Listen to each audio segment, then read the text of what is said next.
Hey, Sean here. In this video, I'll show you how to use the Tykr score. So what the score represents is the overall financial strength of a stock. The higher the score, the safer the investment. I'm on my watch list. Let's go ahead and sort from highest to lowest. So I can see I've got Paylocity is at 89, which is pretty good. Going down the list here, I can see Netflix at 78,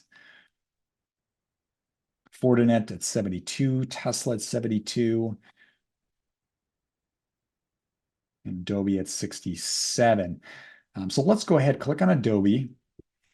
And as I talked about in the summary video, this stock is watch. The reason is one of the two items here is less than 50. So you can see this stock has a margin of safety of 1%. It's got to be over 50%, and then you'd see this stock turn to on sale. But again, the higher the score, the safer the investment. So you want to look for those stocks with as close to 100 as possible.